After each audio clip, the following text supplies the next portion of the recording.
What's up, everybody? Welcome back. So this is a different video. I've completed my CrossFit game season this year, 2023, and ended up finishing 16th overall in the semifinal weekend, which I'm very happy about. Would have been very much happier if I was a little bit higher than that, obviously, but very happy with the outcome. That said, I've had a lot of conversations with a lot of people since then, and one of the things that came up about my CrossFit journey from 2008, when I started doing this thing, till coming off my best season ever, by far, for sure, was kind of some of the things I changed to get here. One of those big things that I would say I'm about 3 years into it, is the way I warm up for every single workout, whether it's once a day, twice a day. If I don't work out for a day, on the days that I do not work out, I just still try to do this warm up almost daily. It's kind of evolved and changed through the years, but like I said, for about 3 years now, I've been doing some form of this, and wanted to share it with everyone because I truly believe it's a way to significantly improve your ability at CrossFit. Specifically, gaining range of motion is a huge deal.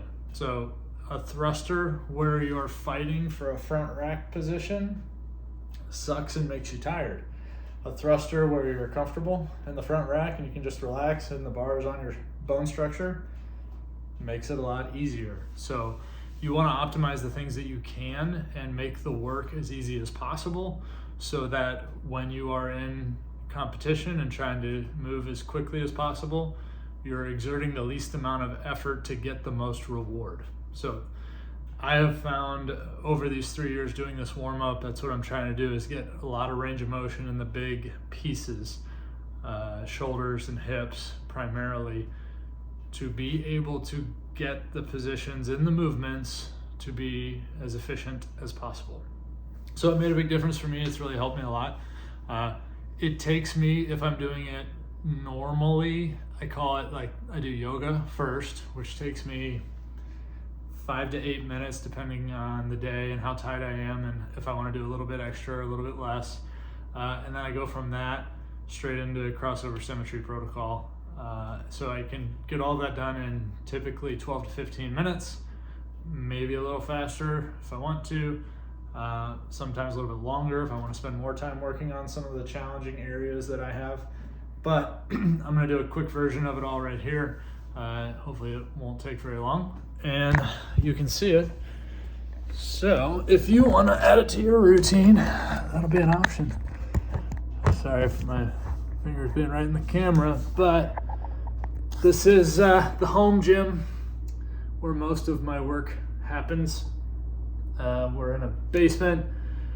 Luckily had a 9-foot pour, so I've got height to get overhead and even a pull-up bar so I can do pull-ups and toes to bar, all that kind of stuff down here. Cannot do bar muscle-ups, but just about everything else. And this is a 11-foot by 17-foot area, essentially, but it's got some drainage pipes and sump pump. Some of the floor you can't actively use.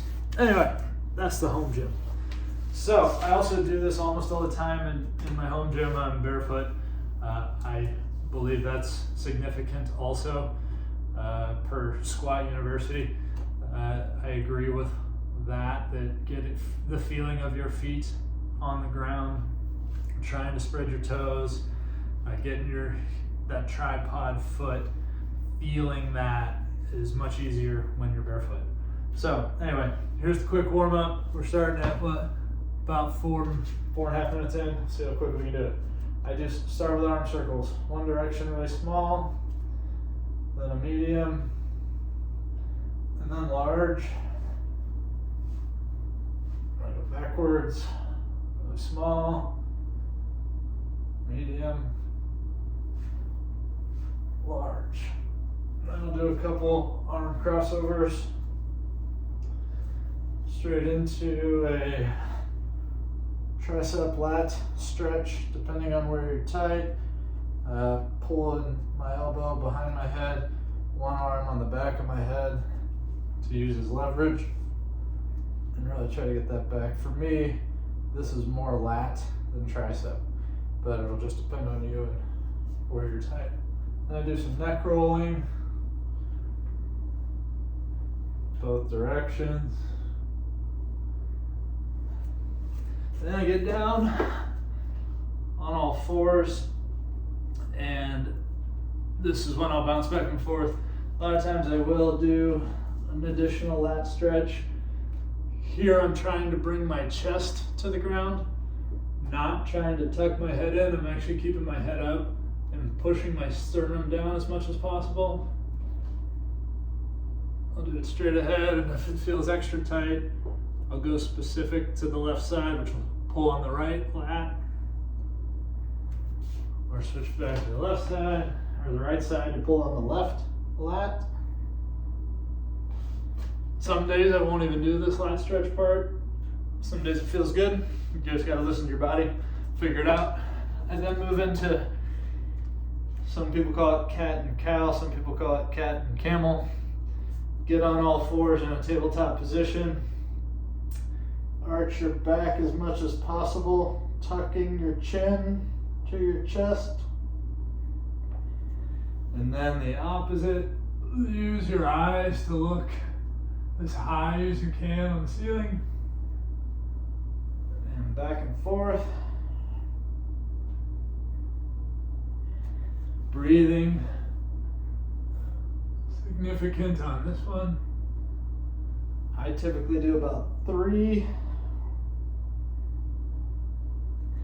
both ways. And from there, I'm gonna go quicker than normal. Jump straight into a left foot forward lunge. My 2 hands in line with that front foot.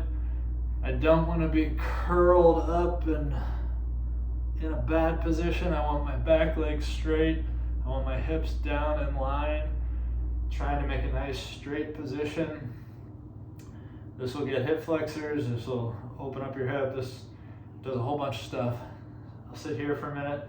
I'll take my center hand, my left hand when my left foot's forward, twist as far as I can to my right. Hold for a few seconds. Come back around, open up. They call this the world's greatest stretch. Keeping my right hand planted firmly into the ground. Now I'll come back through. I have a very tight thoracic spine. This helps me a lot with that. Then I'll come back up and get a hamstring stretch. I also use this to arch my back again and try to open up more thoracic. And back down. I'll come across once more to the left, because that's where I'm tight. Then I'll actually do, this was something I added more recently, right hand on the ground, just open up to the ceiling all the way, and then switch to left hand, open up to the ceiling. And I do that 3 times on each side.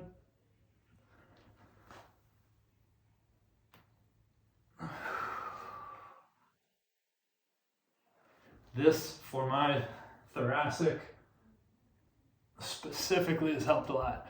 Then when I get back here, I really try to, I'll let that back knee drop a little, and I'm really trying to push my pelvis down, open up that hip as much as I can. Bring that foot back, other foot forward. Same thing on this side. So I hang out here for a sec, kind of get the hips acclimated. And I'll take the middle hand, my right hand, if my right is forward. I twist as far as I can. Again, this is very tight in my thoracic area. Back open up to the top. Come back through again. And back to the heel for some hamstring.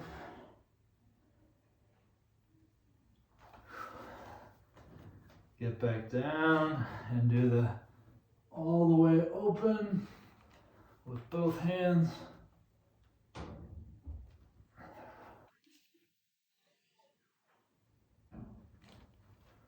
3 with each arm.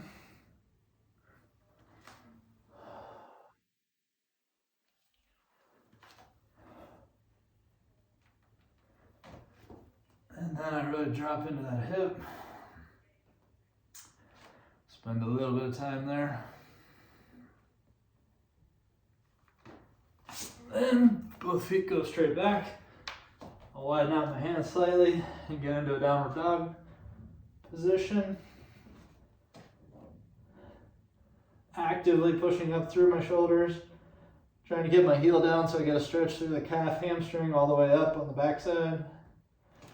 Breathe in. Exhale. Into, I think, Cobra. I don't know all the terms. I'm not a yogi. I just do it. I don't know the words.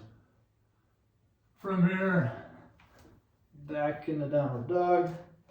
And I'll typically do about 3 of these.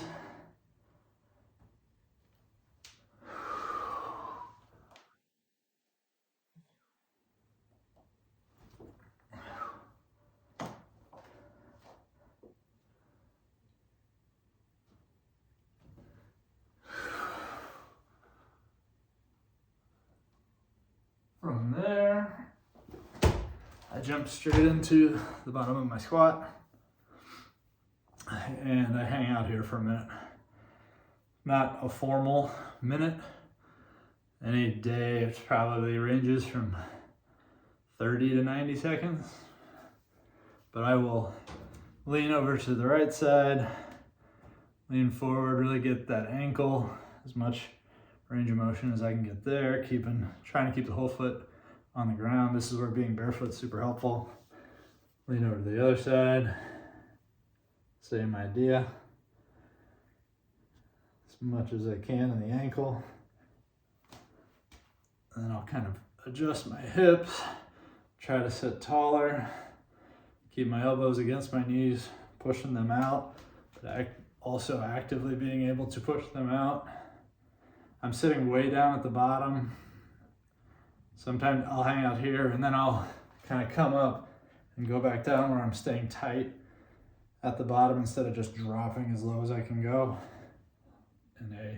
Because at the bottom of a squat or anything heavy, you don't want to lose control. You want to stay in control with that core engaged as low as you need to go. Sometimes from here, I'll try to put a hand on the ground. Again, I suck. I have thoracic tightness. So I'll try to put a hand on the ground and reach as high as I can, which is really hard for me, which is why I do this. So I'll just hang out down here for a while. And that's the yoga part of my warm-up.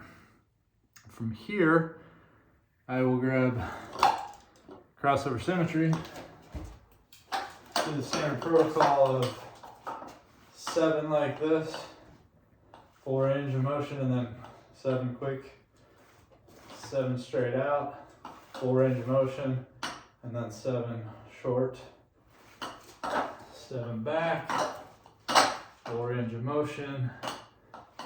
Then I go from eye level, drop these down to knee level, and resume with 7 elbows high and back and roll up. On the last one, I'll do 7 high and back short, and then I will just roll it 7 times. That I spin around and come straight up at a 45, all the while trying to keep core engaged, keeping the trunk solid. 7 this way, then come back, stretch the pecs, press out and do just scapular presses. 3 quick ones, then the pec stretch, 3 quick ones. I do that 7 times as well. Spin back around and try to do straight arms, straight overhead. This is the hardest for me. My back wants to arch. It's very tight, so I really fight to keep my ribs down and try to get my arms up as high as possible. I'm not getting that overhead position. I'm a lot better than I used to be. So that's one of the things I do. And then after that, I'll often jump up on a pull-up bar. And I found just at first hanging, moving my neck around creates some cracks that typically feel pretty good. And so I'm just trying to do traction for 15 to 30 seconds, and then I will fully engage, scaps, core, point my toes, and just hold for another 30 or so seconds. So that's generally what I do for a warm-up. And then from there, I'll just go straight into a movement-specific workout to whatever the workout is. So this was a video I was talking, obviously I did some of it shorter, but some of it kind of a little longer. So 10 to 15 minutes, you can get all that done.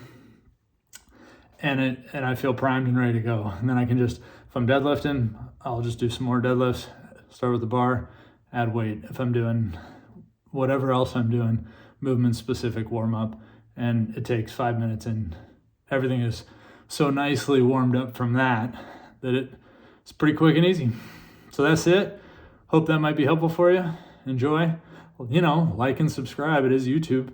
And we'll see you again soon. Peace.